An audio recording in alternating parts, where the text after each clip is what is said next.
Friends, as we all know, that spinal cord injury is one of the most catastrophic injuries known to the mankind. And there was a time when this was considered as an ailment not to be treated at all. It is only during the First and the Second World War we learned appropriate lessons to manage the urinary bladder and its related complications that the mortality could be brought down.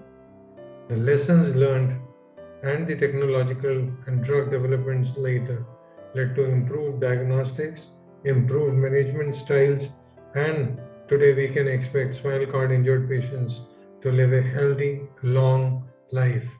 Therefore, it's very important that all our spinal cord injured patients must be made aware, must be educated to recognize some of the signs and symptoms, some of the common indicators which may indicate are they at higher risk for developing urinary complications?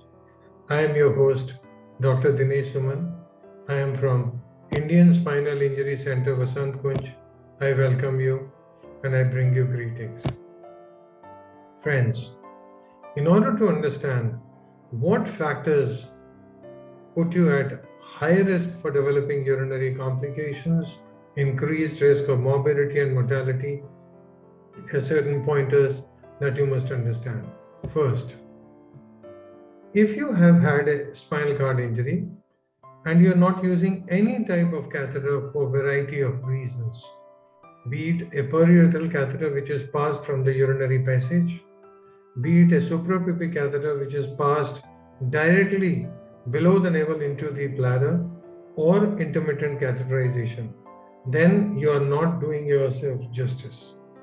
Friends, as we understand that all forms of spinal cord injury nearly always give rise to some or the other form of bladder dysfunction, and it is for your urologist to do certain tests and identify the nature of dysfunction. The problems may pertain to the storage phase or to the emptying phase. Some of these conditions are not apparent clinically, and you certainly cannot rely upon your symptoms alone. So, therefore, in these situations, the reliance is primarily on the diagnostics, on certain tests, of which all spinal cord injured patients must know and remember that urodynamic study is the gold standard. So, therefore, stay in close touch with your urologist.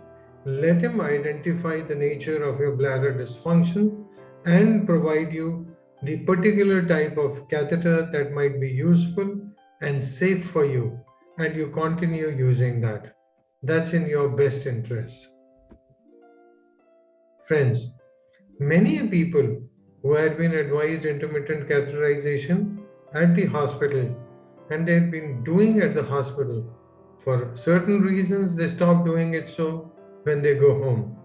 Reasons could vary from that they saw some of their friends doing without intermittent, they developed some minor issues, minor problems with CIC, which they were not able to comprehend. Therefore, they stopped doing CIC. They found CIC cumbersome. They found CIC difficult with the nature of job, work, school, or college, or there could be many other reasons. Friends, it's not in your best interest to stop CIC on your own. Please remember that your bladder has impaired sensations and impaired motor power. It cannot expel urine on its own. It cannot completely empty on its own. It cannot safely empty itself on its own. So, therefore, if you are not using CIC and you are not following your doctor's advice, you're putting your bladder and your kidneys at high risk. Patients with high cord injuries are likely to have overactive bladder, and these people generate high pressure, and this high pressure in the bladder can give rise to significant harmful changes in the bladder and the kidneys. Lower cord injuries will give rise to a flaccid bladder, which will continue to accumulate urine, which will continue to balloon up, and hold larger volumes of urine, putting stasis and back pressure changes as deleterious effects. So therefore, my submission to you is, if you stop doing CIC on your own, please discuss with your doctor and get back on track again. Similarly, for patients with high cord injury, patients with overactive bladder, people who have shown neurogenic diffuser overactivity in the bladder, people have shown reduced compliance or sphincteric discoordination, are given certain medicines for relaxation of the bladder and for management of their bladder outlet. These medicines are very essential. Like your blood pressure medicines, your bladder medicines will keep the pressures within your bladder safe. So therefore, please don't stop the medicines which are used to relax your bladder and to relax your sphincter, and therefore to keep the bladder and the urinary tract safe. If you do so, you will be running very high risk of early harmful changes in your bladder and back pressure changes in your kidneys. Friends, kindly remember, many of these changes, which are functional initially, gradually acquire structural changes and they become very deleterious to your urinary tract. And unfortunately, these structural changes may not be reversible after a period of time. So kindly maintain the natural state of suppleness of your bladder, natural state of elasticity of your bladder, and prevent things from going from bad to worse. So don't stop taking your medicines without your doctor's advice. Friends, if many people try to put in or remove Foley's catheter themselves, then they are putting themselves at risk. Foley's catheter has a special balloon which is inflated by inserting water or saline through a valve at its outer end. And this balloon, if inflated in a wrong place in the urethral tube, it can cause urethral injury. It can cause a disruption of the urethra. If disruption occurs, it gives rise to significant bleeding initially, which may be difficult to manage. It may require a surgical intervention for placement of a catheter through the injured area. If that is also not possible, the person may need to have a suprapubic catheter to bypass the area of injury. Do you know? This injured area gradually cicatrizes, it shrivels up, and it gives rise to urethral narrowing. This is also called urethral stricture. And this area of stricture can be a source of significant discomfort and may require surgical treatment later on. So, friends, never put in a Foley's catheter or try to remove a Foley's catheter yourself. Let it be done by a qualified nurse, a qualified technician, or a doctor at a hospital. All these procedures must be performed during the day when help is available. Kindly do not try to do these in the late evenings or at night unless the catheter seems to be blocked. In most other circumstances, all these elective procedures must be done during the day when adequate help in the form of medical expertise is available. Friends, many people start off with their treatment but don't follow up. If you've not been to your urologist for evaluation for last 6 months to 1 year, you have done yourself disservice. Kindly remember that the bladder changes are dynamic.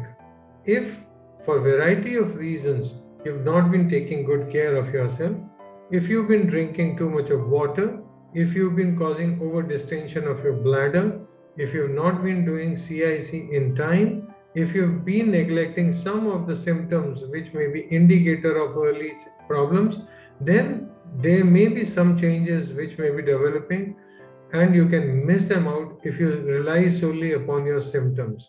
It is for your urologist to talk to you, to examine you, and to do certain tests to clarify the health of your urinary system and give you a good news that things are all well. So kindly stay in regular touch and go for a urological evaluation for your urinary, bowel, and sexual functions at regular 6 months to 1 year interval. People with high cord injuries are at particular risk. People who have injury behind the neck in the cervical region or behind their chest in the dorsal region are more likely to develop high pressure storage and discoordination of sphincters. They're also likely to have autonomic dysreflexia, particularly if the injury is above the dorsal 6 level. So, therefore, these conditions mandate that do meet with your urologist for proper evaluation, finding out any harmful changes may be occurring so that we can preempt and guide the future treatment. Friends, if you have been experiencing frequent urinary leakages, which are more often, which are more bothersome, then you should not ignore it. Urinary leakages are not merely a botheration, they're not merely a nuisance, they're also indicative of impaired dynamics of your urinary bladder. They are also indicative of improper balance of intake and output. They're also indicative of certain changes in your bladder, sphincter, and the disc coordination. And all these aspects not only have an effect on the quality of your life, but also on the health and overall longevity.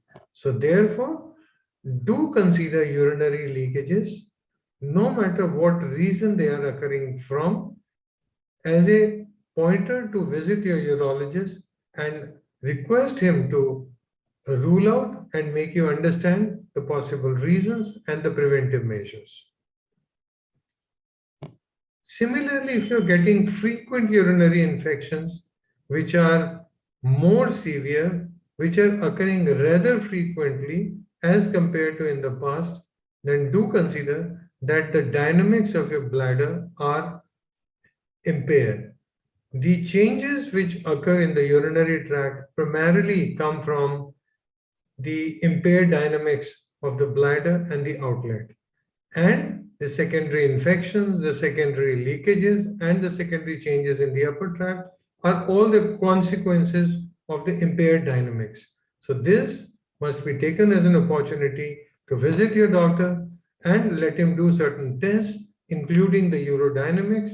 And once he has identified the underlying cause, he will certainly take certain measures in terms of certain drugs which are called anticholinergics or mirabegron, or might even suggest you certain injections in the form of botulinum toxin injected directly into the bladder muscle to relax the bladder, to improve the compliance, and in certain cases, sacral neuromodulation or peripheral nerve neuromodulation. All these aspects will help the dynamics of your bladder and keep you free from leakages and infection and save you from greater complications. Friends, if you don't do CIC in time, you are putting yourself in trouble. CIC is not something that should be done as and when you have time, as and when you feel like, because most of the spinal cord injured people may not have appropriate sensations, so they may not know when the bladder is adequately full. So if you defer CIC indefinitely or do your CIC irregularly, you would be allowing certain times when your bladder will be over distended and it will generate higher pressure within. And this is the mother of all further problems. So please manage the intake of your fluids to a safer level. For most people, roughly 2.5 liters of fluids per day in all forms of liquids is usually sufficient. However, if you are working hard, if you're out there in the sun, if you're sweating a lot for a variety of reasons, or if you're losing water through bowel or certain other areas, then you may increase the fluid intake accordingly. When you're doing CIC, kindly ensure to talk to your doctor about the safe bladder volumes that you may hold. Most people will be able to hold roughly about 300 to 400 ml urine in the bladder at safe pressures, especially with the help of medication. So kindly look at all the times at the CIC. Whatever volume of urine you are producing at CIC must be within the safe volumes. If you're doing CIC in time and yet your volumes are high, you are still at risk. So doing CIC in time, keeping the CIC volumes within normal and safe pressure zones is a very, very important aspect. Friends, missing out nighttime CIC is really bad. Nighttime is the time for spinal cord injured patients when they are generally producing more urine than during the day. Do you know why? Because when you are sitting in the wheelchair, most of your blood is in your legs. It's pooling most of the blood, and therefore lesser blood is available to the kidneys to filter and to make urine. However, when you lie down at night, most of this blood comes back to the circulation, and now kidneys can filter all that and produce more urine. Do you know? More urine is produced at night than during the day. But if you're not doing CIC at night, what are you getting your bladder into? A state of over distension, overflow incontinence, and urine leakage at night. And this is certainly not good. It is not only will cause inconvenience of bedwetting, but will also produce over distension induced injury to your bladder as well as produce back pressure changes to your kidney. Friends, night time, if neglected, is the silent killer zone. This is the time when your bladder must be taken care of very, very properly. Especially if you're taking a drink in the evening, if you're taking more fluids in the evening, if you're taking coffee in the evening, all these factors will also contribute to more urine production at night. Therefore, it is a request that most people should get up at night and try to do CIC every fourth hourly, even if it might mean a little disturbance of sleep. I'm sure if you understand the good reason, with time you will get used to it. Some of the people who find it really inconvenient can do a small trick. What they can do is, when they perform the nighttime CIC at 11 o'clock before they retire to bed, it's advisable that they may not remove this catheter. In fact, tape it in place.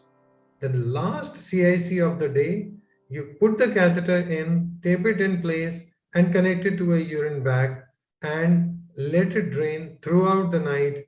And thus, you will be saving yourself the need to get up at night. Some people say, if I put on a condom drainage, if I put a urinal, is that sufficient? No, friends. Your condom drainage or the U drain or the penile sheath, all these external collection devices, they will only collect what comes out. Friends, we are interested in what remains inside your bladder, what remains collected inside your bladder and does not come out. That is what is going to cause the trouble. So therefore, we have to have an internal catheter which is draining continuously and is directly leading it all into the urine bag. So you either get up at night and do CIC, or you put in an indwelling, a plain catheter, tape it in place, connect it to a urine bag, and allow it to drain.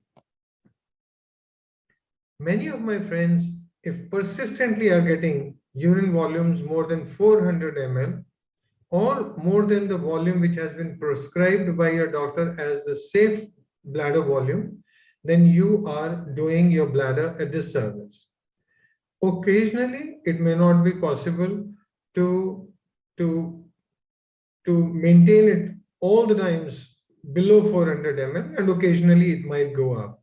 But if it is a regular event, if it is happening very frequently, if it is happening all the times, or if the volumes are going up to 7, 8, 900 ml, then definitely it's that you are either not doing your CIC in time or you're consuming a large amount of liquids, and the resultant volume and the resultant high pressure will give rise to deleterious, harmful changes for your bladder and for your kidneys. You will be getting leakages and infections more commonly, and all this will add to poor quality of life. So friends, do CIC in time, do nightly CIC, keep the CIC volume safe. For patients who are on indwelling catheter, if they don't change their catheters regularly, they are inviting mechanical and infective complications. Every single day you keep a catheter in, there is a 3 to 5% risk of biofilm formation and associated urinary infections.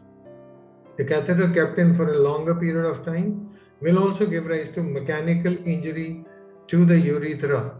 The external urethral meatus, the opening from where the catheter passes in, is also at the risk of distraction injury, and it often develops tears and cuts because of the stiffness of the catheter. So therefore, the catheters must be changed regularly. How frequently should we change the catheters? Friends, normal silicone coated catheters should be changed between 2 to 4 weekly or as they look dirty, and all silicone catheters may be kept in for a period of 4 to 6 weeks or maybe sometimes a little longer. But if they start looking dirty, if you start feeling them to be stiffer, if they are not draining properly, they're getting blocked, then in these cases, have the catheter changed a little more frequently. The biofilm formation is an unavoidable component of indwelling catheters, which will give rise to catheter associated UTI. You all must have heard the term CAUTI, CAUTI, which is catheter associated urinary tract infections. These are time related infections and they would occur somehow, no matter how good care of the catheter you might take. And these cannot be even managed or prevented by the use of antibiotics also. So therefore, regular and prompt change of catheters is also very, very important phenomenon. Friends, if you go for an evaluation, your ultrasound shows that you formed a stone in the kidneys or bladder, that means there is definitely some form of stasis. This is impaired dynamics, which is putting your urinary system at risk. If your ultrasound shows increased swelling of the ureters or the kidneys, which is technically called hydroureter or hydronephrosis, it shows that your urinary system dynamics have not been so far so good. So therefore, you will require some evaluation to reassess it and certain methods to manage it in a better manner. If your ultrasound shows increasing swelling of the ureters and the kidneys, these are technically called the hydroureter and the hydronephrosis. It only indicates that the dynamics of the urinary tract have not been good so far. Therefore, this requires a reassessment. If you're getting autonomic dysreflexic symptoms, rise of blood pressure to significant levels, then this is also an indication that the dynamics of your urinary system have not been proper. This occurs particularly in people who have got a supra D6, above the D6 level injury behind the upper chest and behind the neck. If you have not had any urological tests, including urodynamics, in last 1 to 2 years, and you've not noticed any symptoms, but you've not had any test or a urologist visit so far, this is also something which is not good. All these conditions will lead to significant changes inside without any apparent symptoms on the outside. So therefore, friends, let's remember that many of the urinary tract complications initially may not give rise to symptoms outwardly initially. Therefore, we have to depend upon objective evaluation. We have to depend upon looking at them through the test. Because of the lack of sensations, because of the lack of normal feelings, spinal cord injured patients may not get early warning symptoms. So therefore, meeting with your urologist and having your test done in time is the short way of preempting any changes. In particular, urodynamics is of greatest importance because unlike ultrasound, which will tell you what has happened, kidney function test will tell you how much of changes have already happened. Urodynamics is one such test which will tell you about the changes which can lead to harmful changes in the future.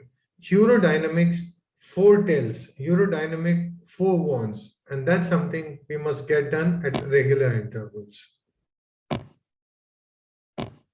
So the solution is that you all must be aware that spinal cord injury affects your urinary system and you have to be on guard all the times. Realize the importance of urinary system for your health and for the life, need for regular follow, regular care. Know that you have to take good care of yourself by staying in touch with your doctors, by staying in touch with your urologist, by getting the test done in time, taking your medicines in time, and following the medical advice about catheter use in time. Thank you so much, friends. And I'm sure with the help of this, you all will be able to have a healthy bladder and a safe life. Thank you so much.